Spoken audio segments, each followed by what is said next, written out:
everyone, welcome back to Study with Vaishnavi Jha. So let's start with displacement reaction. Okay, what is displacement reaction? The reaction in which more reactive element displaces less reactive element. Okay, क्या होता है displacement reaction में? अगर हम इसको लिखना चाहें तो we can write it like this. If it is an element A and there is another element B which has its partner C, then the product form will be AC plus. क्या मतलब है इसका? It means that अगर ये A है, ठीक है, इस A और B का आप ऐसे समझ लीजिए कि डिस्प्लेसमेंट रिएक्शन का there is a fight between two elements. जैसे कि एक थ्रोन के लिए दो किंग्स में लड़ाई होती है, वैसे ही एक एलिमेंट के दो एलिमेंट्स के बीच में लड़ाई हो रही है टू गेट अनदर एलिमेंट.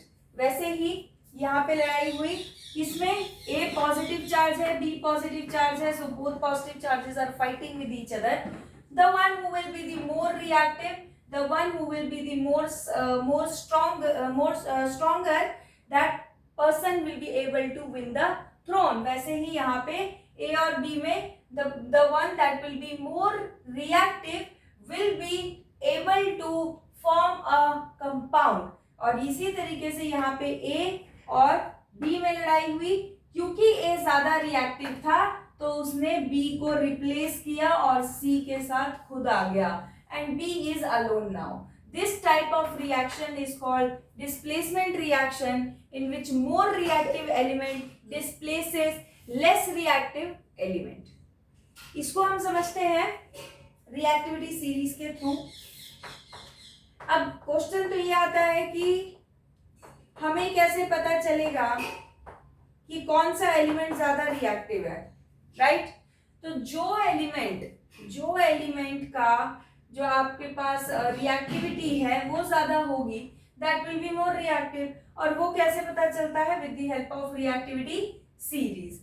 क्या है रिएक्टिविटी सीरीज? इसको जरा नोट करेंगे बहुत ध्यान से. Potassium most reactive, then sodium, then calcium, magnesium, aluminium, zinc, iron, lead, hydrogen, copper, mercury, silver and gold. नाम भी लिख लेंगे चाहे तो. Potassium, sodium, calcium, okay, magnesium,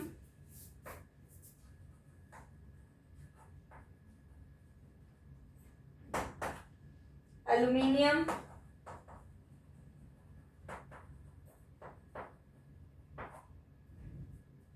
zinc, iron, lead, hydrogen,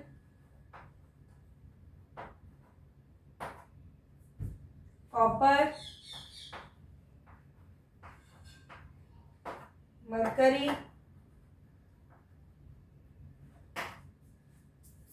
silver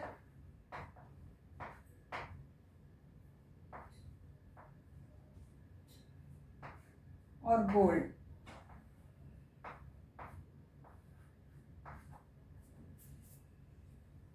ये आपके एलिमेंट्स है रिएक्टिविटी सीरीज के. Now may be the question arises how to learn it. कैसे लर्न करना है? तो मैं आपको कोड दे देती हूँ लर्न करने के लिए. इसके बहुत सारे कोड बनते हैं. जैसे हम लोग को एक सिखाया गया था प्रोफेसर SC मैजेंटल समथिंग चेयर में से गिर पड़े, something like that, I don't remember exactly.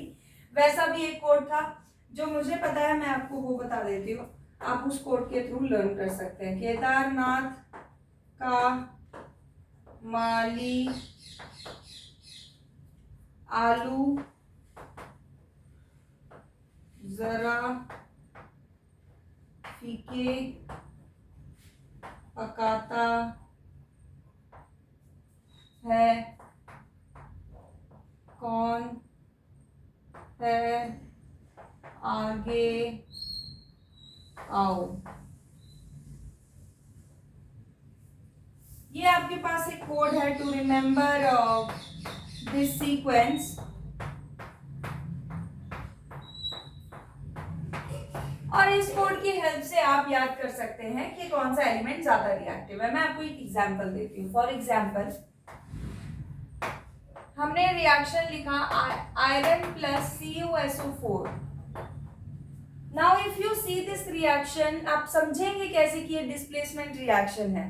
तो आप देखेंगे कि इसमें एक एलिमेंट जो है वो अकेला है, ओनली पॉजिटिव चार्जेस देयर। दूसरा एलिमेंट के पास पॉजिटिव और नेगेटिव दोनों चार्ज है, यानी कि एक किंग है जिसके पास थ्रोन नहीं है, दूसरा किंग है जिसके पास थ्रोन है। So there will be the fight between two kings, दोनों के बीच में लड़ाई होगी।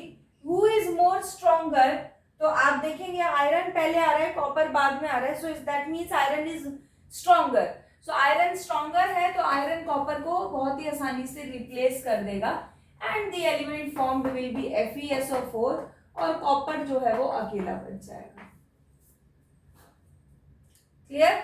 नेक्स्ट एग्जांपल, फॉर एग्जांपल इसी को उल्टा करके मैं लिखूं Cu प्लस, चलो दूसरा ले लेते ZnSO4। Now again one king has throne, another king does not have throne, so there will be the fight between two kings, copper and zinc. Who is stronger? Zinc comes first, copper is coming later. That means zinc is stronger than copper. तो zinc अगर stronger है तो copper से, तो copper won't be able to replace it. copper zinc को हटा नहीं पाएगा, नहीं हटा पाएगा, so there will be no reaction. Similarly, Al plus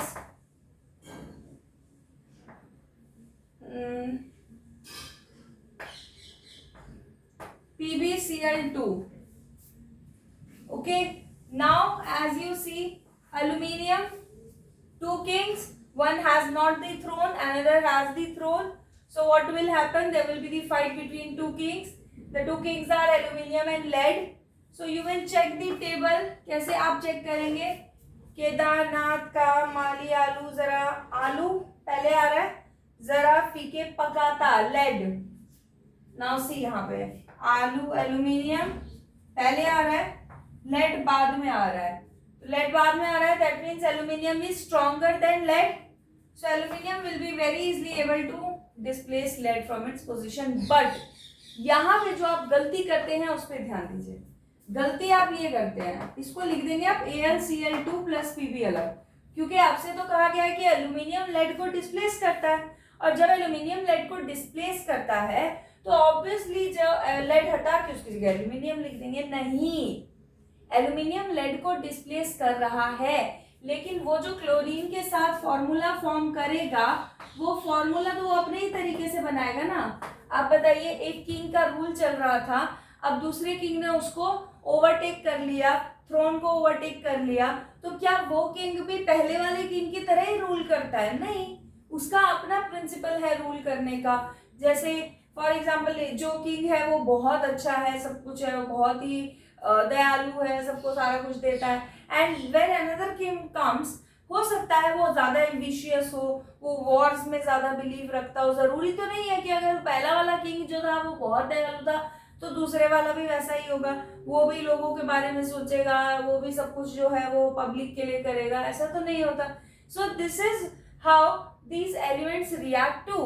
for example aluminium जो है उसने क्लोरीन को तो हटाया है, बट वो क्लोरीन के साथ जो रिएक्ट करेगा, जो प्रोडक्ट फॉर्म करेगा, वो अपने ही तरीके से करेगा ना, और उसका अपना तरीका क्या है? एल्यूमिनियम की वैलेंसी 3, क्लोरीन की वैलेंसी 1, इसकी वैलेंसी इसके पास, इसकी वैलेंसी इसके पास, तो फॉर्मूला क्या बनेगा? AlCl3। नाउ आपको बैलेंसिंग सिखाई गई है, use that balancing and balance the atoms. जैसे यहाँ पे क्लोरीन 3 है, यहाँ पे क्लोरीन 2 है, यहाँ 3 लगा दो, यहाँ 2 लगा दो, यहाँ 2 लगा दो, यहाँ 3 लगा दो, खत्म हो गई बात। आई बात समझ में? तो आपको ये ध्यान में रखना है, ये गलती आप, मुझे पता है मोस्टली 90% बच्चे करेंगे, क्योंकि जो मैंने फर्स्ट एग्जाम्पल दिया वहां पे बहुत ही आसानी से कॉपर की जगह FeSO4 आ गया। सो एक माइंडसेट रेडी हो जाता है कि अच्छा एक एलिमेंट हटाया दूसरा लगाना है, दैट्स इट। नहीं, आपने दूसरा एलिमेंट तो लगाना ही है, लेकिन साथ में आपको ये भी देखना है कि वो उसके साथ रिएक्ट कैसे कर रहा है। ऐसा नहीं कि जैसे पहले वाला एलिमेंट कर रहा था वैसे ही रिएक्शन करवाओगे। ठीक है, आई होप आपको समझ में आ गया होगा। एक और एग्जांपल हम ले लेते हैं for safer side. For example Na plus MgCl2। Now यहाँ पर सोडियम, अगर आप रिएक्टिविटी सीरीज देखेंगे तो sodium is more reactive than magnesium. So what will happen? This sodium will be able to displace magnesium from its position. So बनाना चाहिए NaCl2 आप लोगों के हिसाब से, बट मेरे हिसाब से क्या है, मेरे स्टूडेंट्स के हिसाब से क्या होगा कि Na और Cl will form a compound। क्या कंपाउंड फॉर्म करेंगे तो उनकी वैलेंसी पे डिपेंड करता है। तो Na की वैलेंसी 1, क्लोरीन की valency 1, valencies exchange, NaCl is the what product, and Mg जो है लास्ट में अकेला रह जाता है। This is displacement reaction. ये बहुत सिंपल है, इसको आइडेंटिफाई करना is extremely easy. Why? you have to remember just only one theory, and that is one king does not have throne, another king has its throne, and now there will be a fight for throne between the two kings, and the one who will be more reactive, who will be able to have its impact, will be able to displace the another one. If A is stronger, जो अकेला था जिसके पास कुछ नहीं था, अगर वो ज्यादा स्ट्रॉन्ग है तो वो बी को रिप्लेस कर देगा बहुत आसानी से। अगर नहीं स्ट्रॉन्ग है तो आप उसको वो डिस्प्लेस नहीं कर पाएगा। And how to decide which element is stronger, उसके लिए आपको ये रिएक्टिविटी सीरीज जो है ये आपको लर्न करनी पड़ेगी। Okay, you take a screenshot of it.